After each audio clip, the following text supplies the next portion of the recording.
Hello everyone, আসসালামু আলাইকুম। শুরু করছি প্রণয়ের প্রিয় কাহন, লিখনিতে শাহলিন হাসান, পর্ব সংখ্যা ২৮। সকালবেলা জাইমা কিচেনে নাস্তা বানাচ্ছে। মূলত পরোটা ভেজেছে সে। আজকের নতুন সংসারে প্রথম রান্নাটা সে নিজেই করবে। ইশরিয়া কফি বানিয়েছে শাশুড়ি, বউ এবং নিজের জন্য। জাইমার পরোটা হতে সেগুলো প্লেটে সাজিয়ে ভাজি, ডিম সহ নিয়ে যাওয়া হয়। জালিমা রহমান মেয়ের সাজিয়ে আনা নাস্তার প্লেটে একবার চোখ বোলান। ইশরিয়া বউয়ের হাতে বানানো নাস্তা খাচ্ছে। জাইমাও পরোটা মুখে পুরে নিয়ে বলে, আম্মু বেশি খারাপ হয়নি তো? ভালো হয়েছে, ইশরিয়াক বলে। জালিমা রহমান প্রশংসা করে বলেন, হ্যাঁ ভালো হয়েছে।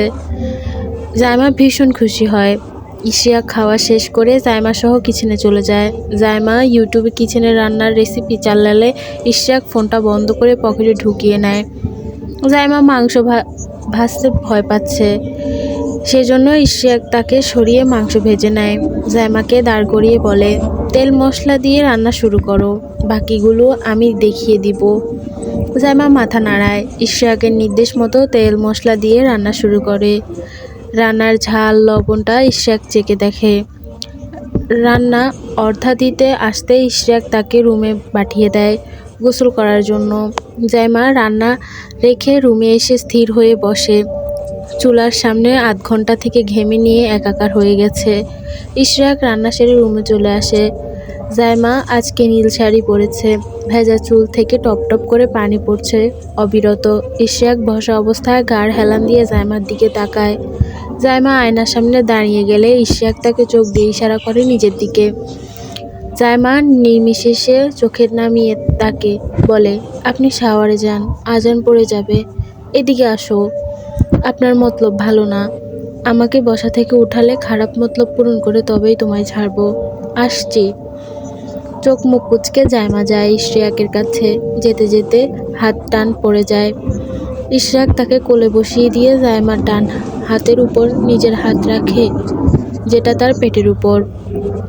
গাড়ে থুতনি রেখে আওড়ায়, শাড়ি পরলে তোমাকে আদরই লাগে, তখন ইচ্ছে করে মন ভরে আদর করি, কিন্তু কিন্তু সাথে জুনিয়র আছে।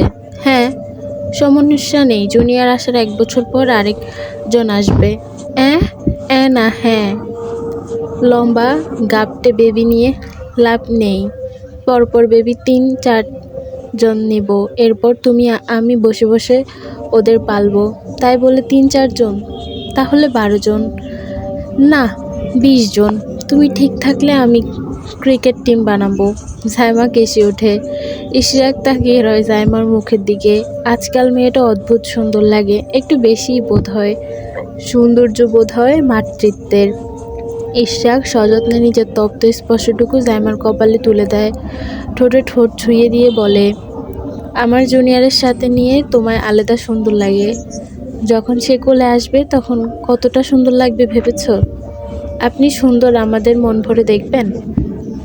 রবিবারের দিন জাইমা শাড়ি পরে ভার্সিটিতে এসেছে। যেহেতু ভার্সিটির কাছেই, সেজন্য একাই এসেছে। ইশরিয়াকের সাথে আসেনি, কিছু লেট করে এসেছে। ক্লাসে বসে মেহেরের সাথে সংসার জীবন নিয়ে বিস্তর আলাপ জুড়ে দিয়েছে।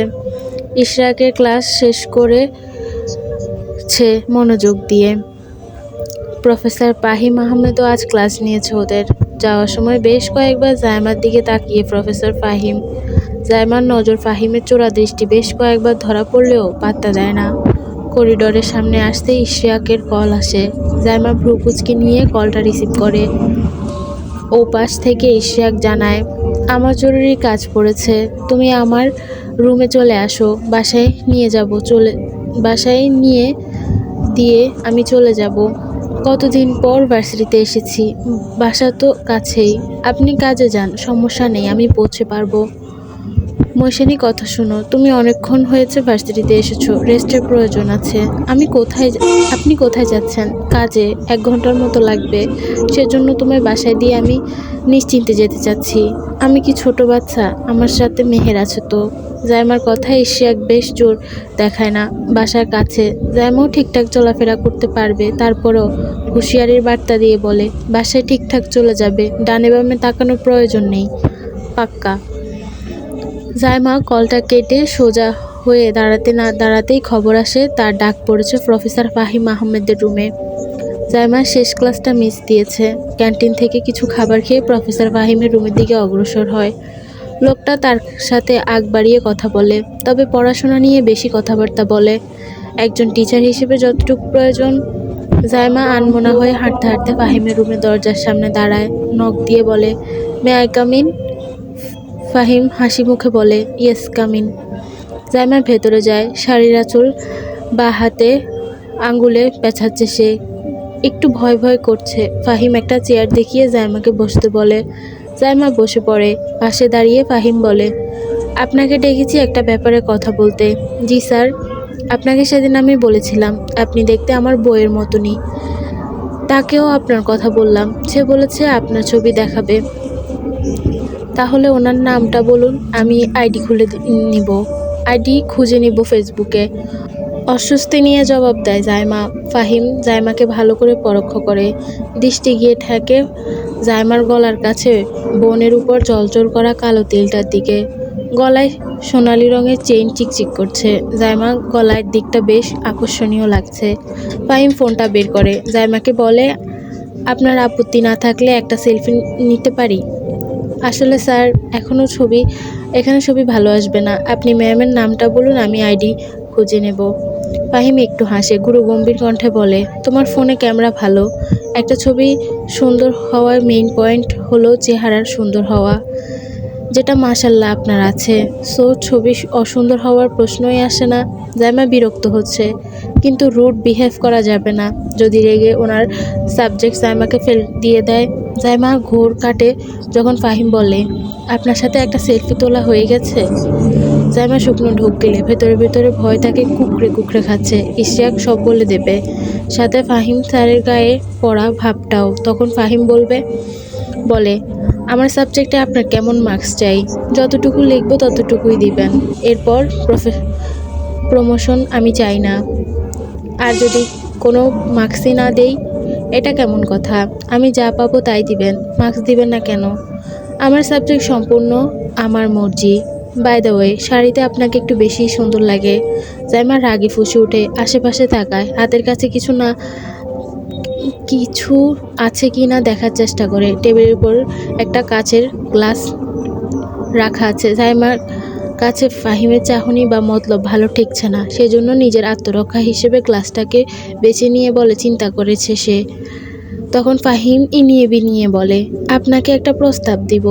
জাইমা চেয়ার ছেড়ে দাঁড়ায় সে বেরিয়ে যাবে। ফাহিম প্রস্তাব শোনার কোনো ইচ্ছে নেই তার, বেটা লুচ্চা।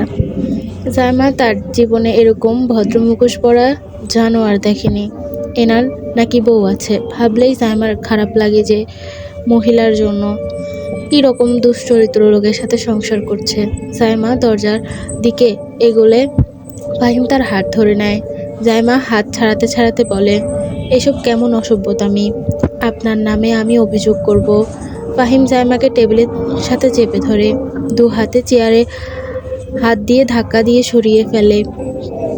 জাইমাকে টেবিলের উপর আধশোয়া করে ফেলে দিয়ে ওর নিচ উদর পাশটা চেপে ধরে, দাঁতে দাঁত পিষে বলে, আমার তোমাকে ভালো লেগেছে। I want night. পেটে জোরে চাপ পড়ার ফলে জাইমা ব্যথা পায় ভীষণ রকমের। পুরুষালী হাতের মুঠোয় বন্দি জাইমা হাঁসফাঁস লাগছে ভীষণ। নিজের সাথে থাকা আরেকটা সত্তা কথা ভেবে এলোমেলো লাগছে তার। যদি কোনো অঘটন ঘটে যায়, ইশতিয়াকও কি জবাব দিবে? ফাহিমের সাথে ধস্তাধস্তি শুরু হলে জাইমা ব্যর্থ হয়ে নিজেকে ছাড়াতে দাঁতে দাঁত চেপে বলে, আমি আপনাকে খুন করে ফেলবো, জানোয়ার একটা। তোর ভালো মানুষের রূপ আমি না ছুটিয়েছি, আমার নামও জাইমা না। আমার সাবজেক্ট তোমায় ফুল মার্কস দেব, এমনকি সিজিপি ভালো পয়েন্টও ব্যবস্থা করে দেব। Just one night please. রাজি হলে তোমার ভার্সিটি লাইফ শোকে পরিণত করারও ব্যবস্থা করে দেব। রাজি না হলে? জাইমা ফাহিমকে ধাক্কা দিয়ে সরাতে যায়, কিন্তু ব্যর্থ হয়। চিৎকার করতে গেলে ফাহিম তার মুখটা চেপে ধরে এক হাতে, অন্য হাতে তার শাড়ির আঁচল ধরে জোরে টান দেয়, যার ফলস্বরূপ জাইমা শাড়ির আঁচল গেঁথে রাখা সুঁয়ের মতো পিনগুলো তার শরীরে ফুটে যন্ত্রণা শুরু করে দেয়। প্রায় 3-4 একটা পিন শরীরে ঢুকে গেছে। ধস্তাধস্তির কারণে জাইমার পায়ে পেন্সিল হিলটা থেকে খুলে গেছে। নিজের আত্মরক্ষা হিসেবে কাচের গ্লাস শেষ ভরসা।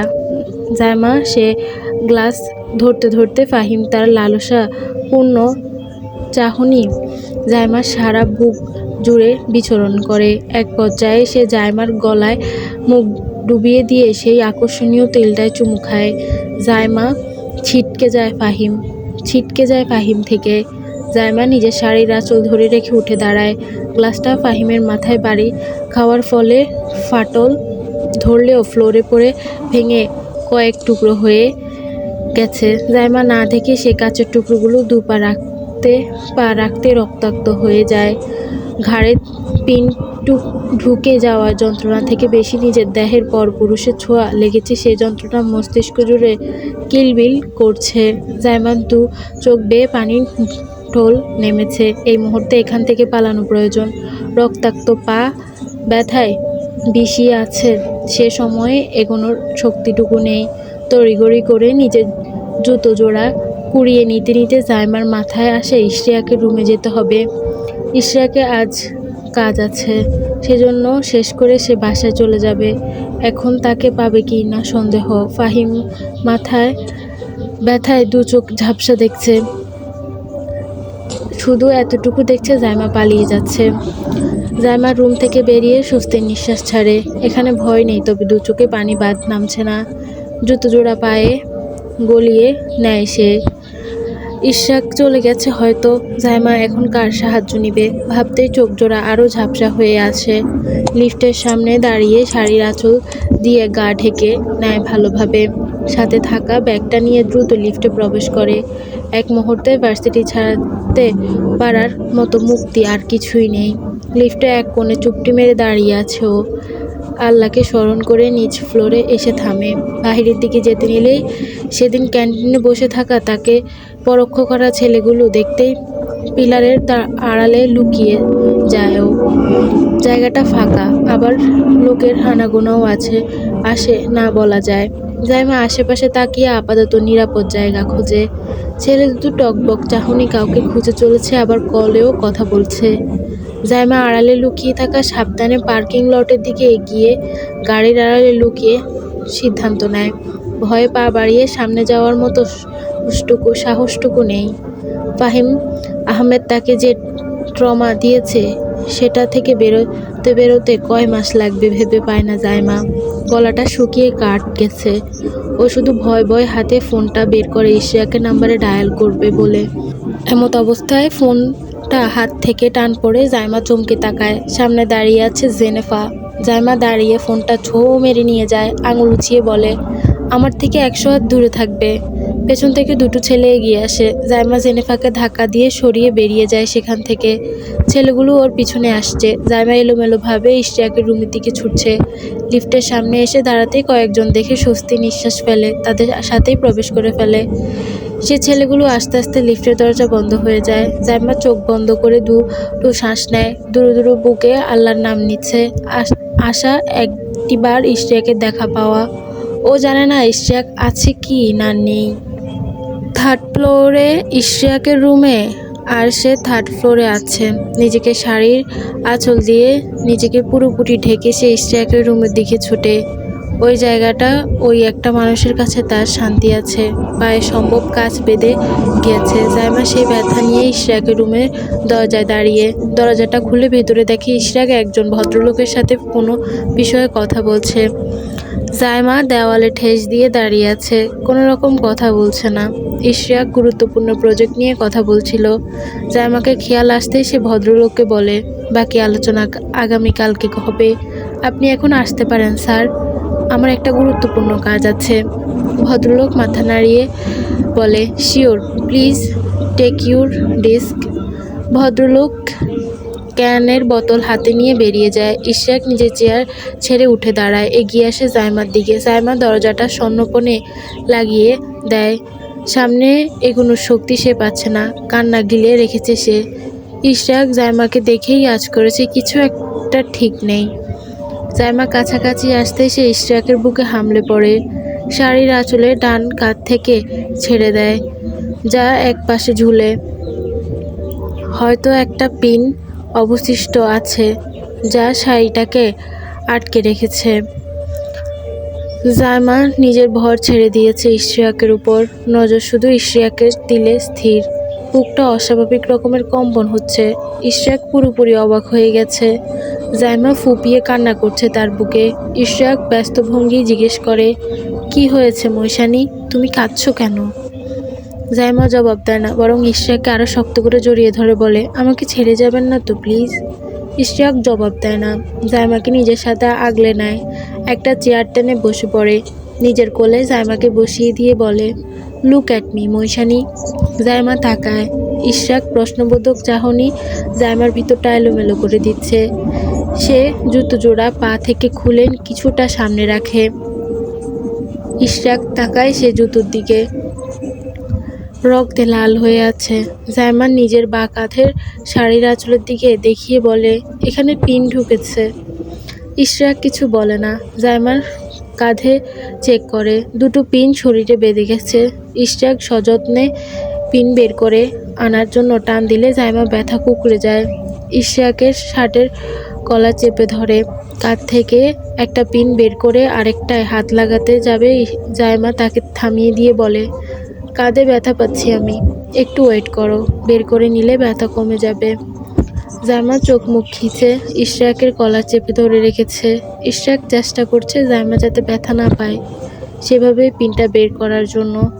দ্বিতীয়টা বের করে হাতে কাঁধ থেকে রক্ত বেরোতে থাকে।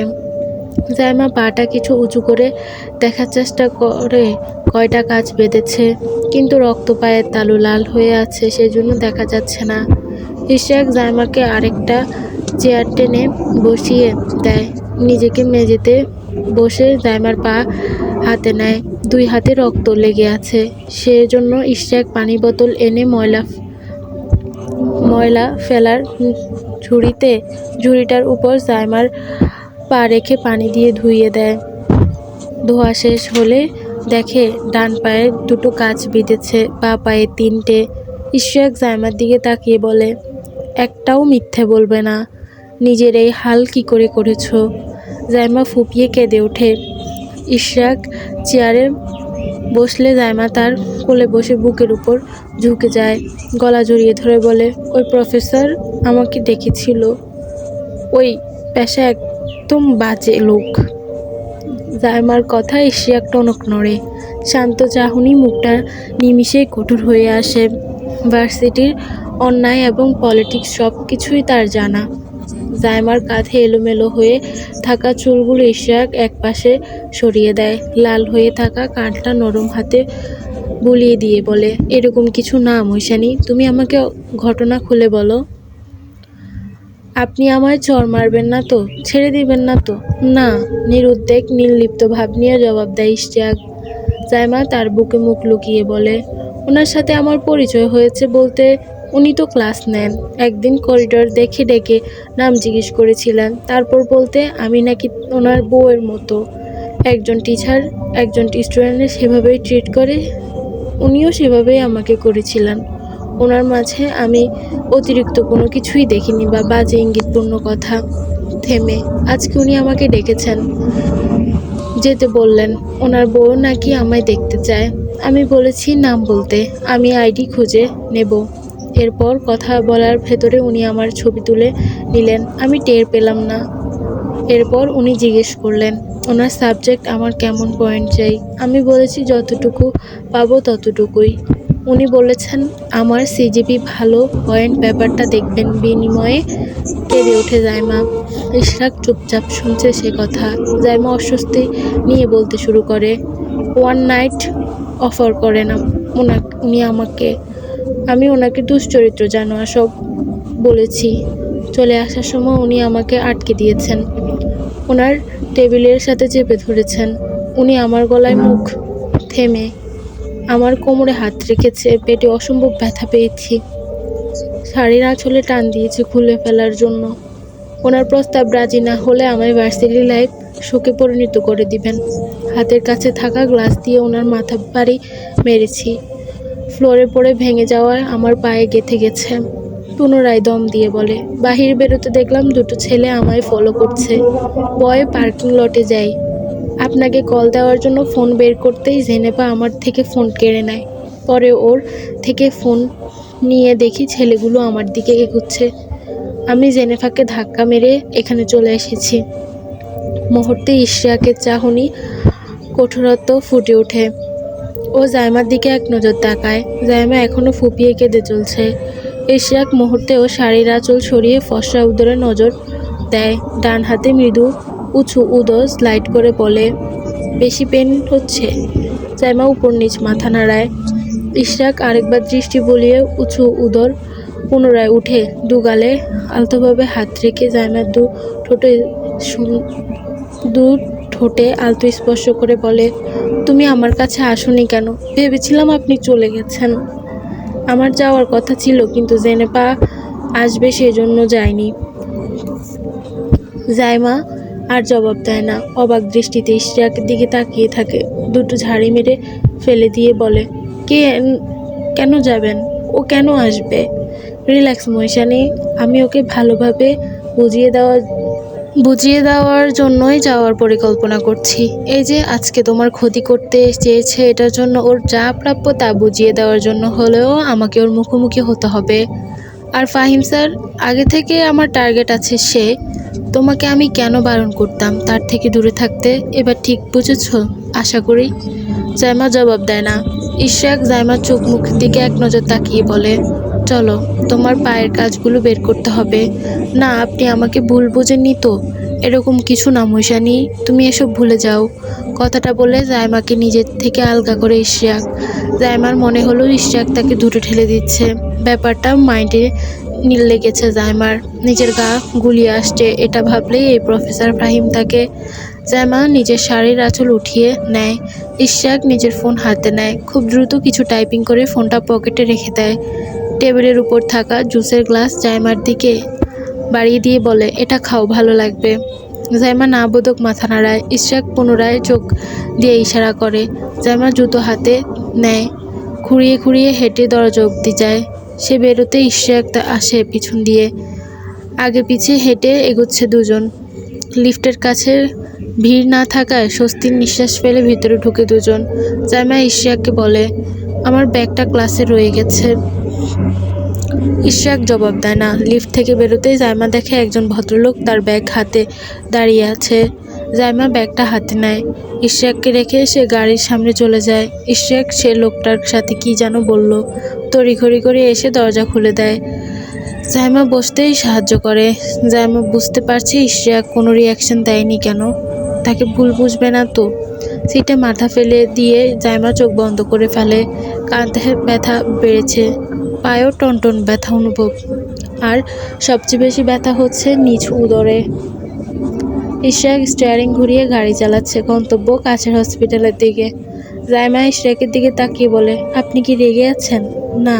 গুরুগম্ভীর কণ্ঠস্বর বাক্য জাইমার কানে বাড়ি খায়। জাইমা পুনরায় বলে, আপনি আমার কথা বিশ্বাস করেননি? ইশরাক জবাব দেয় না। জাইমার অস্বস্তি হচ্ছে। ভেতরে ভেতরে অপরাগ কাজ করছে। কেন সে ওই রুমে গেল? তার গলায় পুরুষের ছোঁয়া ভাবলেই গা গুলিয়ে আসছে তার। চোখ বেয়ে টপ টপ করে পানি পড়ছে। ইশরাক মাঝে মধ্যে জাইমার দিকে তাকিয়েছে। মেয়েটা বসে বসে কাঁদছে। কেন কাঁদছে? পরপুরুষের জোর করে তার গায়ে স্পর্শ করেছে সেজন্য হয়তো। ইশরাক টিস্যুর বক্স জাইমার দিকে এগিয়ে বলে। জাইমা সেটা টান দিয়ে নিয়ে যায়। ফুপিয়ে উঠলে ইশরাক বলে, পায়ে ব্যথা করছে নাকি কাঁধে? পেটের ব্যথা কমেনি মনে? জাইমার কথায় ইশরাক জবাব দেয় না, যেটাতে জাইমা বিরক্ত হচ্ছে। হসপিটালের সামনে আসতেই ইশরাক গাড়ি থেকে নামে। জাইমার সামনে দাঁড়িয়ে দরজা ওপেন করে। আশেপাশে তাকিয়ে বলে, হেঁটে আসতে পারবে নাকি কোলে নিতে হবে? জাইমা না বোধক মাথা নাড়ায়। কোলে উঠবে না সে। ইশরাক হাত বাড়িয়ে দিলে সে হাত আঁকড়ে ধরে গাড়ি থেকে নেমে আসে। জুতো পায়ে লাগায়নি। তপ্ত রোডে পা ফোরতেই জাইমা পা উঠিয়ে নিয়ে বলে, রাস্তা প্রচুর গরম। ইশরাক আশেপাশে তাকায়। জাইমাও তাকাচ্ছিল। ওর ভিতরে ইশতিয়াক জাইমাকে কোলে তুলে নিয়ে ভেতরের দিকে হাঁটা ধরে। আগে বলে রেখেছে, সেজন্য ইশতিয়াক যেতে নার্স এবং ডক্টর কেবিনে চলে আসে। জাইমার পায়ে তালু থেকে কাঁচ বের করার কাজ শুরু করে দেয় নার্স। জাইমার পাশে ইশতিয়াক বসে আছে। জাইমা ইশতিয়াকের এক হাত আঁকড়ে ধরে বসে আছে। প্রচণ্ড ব্যথা নিয়ে পায়ের কাঁচ বের করার কাজ সমাপ্ত হলো। ড্রেসিং করিয়ে মলম লাগিয়ে দেওয়া হয়, সাথে মেডিসিন লিখে দেওয়া হয়। এক্সট্রা কোনো মেডিসিন দেওয়া হয়নি বেবির কন্ডিশন জানার জন্য। চিন্তায় ইশতিয়াক কপালের রগ ফুটে উঠেছে। বুকের ভেতর অদ্ভুত শঙ্কা চেপে ধরেছে। বেবির কিছু হয়ে যাবে না তো? চেক আপ, পরীক্ষা নিরীক্ষা শেষে রিপোর্ট হাতে আসে। বেবির কন্ডিশন সব কিছুই ঠিকঠাক আছে, তবে জাইমার বেড রেস্ট থাকা বাধ্যতামূলক হয়ে দাঁড়িয়েছে। ইশতিয়াক জাইমাকে নিয়ে বেরিয়ে আসে হসপিটাল থেকে। জাইমাকে গাড়ির সিটে বসিয়ে দিয়ে বলে, বাসায় যেতে লেট হয়ে যাবে, তুমি বসো, আমি আসছি। আমাকে সাথে নিয়ে যান, আমি একা থাকবো না। তুমি ভয় পাচ্ছ? জাইমা চুপসে যায়। ইশতিয়াক জাইমার দিকে তাকিয়ে মৃদু হাসে। এখন আমার সাথে তোমাকে নিতে হলে কোলে করে নিতে হবে। রাস্তায় শাড়ি পরা মেয়েকে কোলে নিয়ে ঘুরঘুর করলে মানুষ নিশ্চয়ই আমাকে পাগল বলবে, হয়তো বউ পাগল বলবে। জাইমা মুখটা মলিন করে বলে, আচ্ছা যান। ইশতিয়াক দরজা লাগিয়ে দেয়।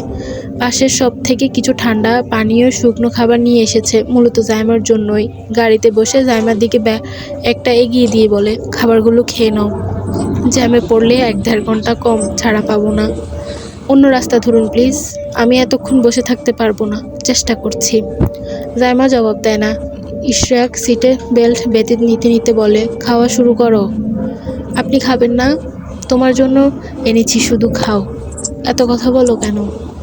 আমার প্রচুর কাজ পড়েছে, তোমাকে বাসায় পৌঁছে দিয়ে যেতে হচ্ছে। আজ কোথাও যাবে না প্লিজ, আমি একা থাকতে পারবো না। আজকে আমার যাওয়া ভীষণ প্রয়োজন মৈশানি, তুমি জানো না, ভাবতেও পারছো না হয়তো।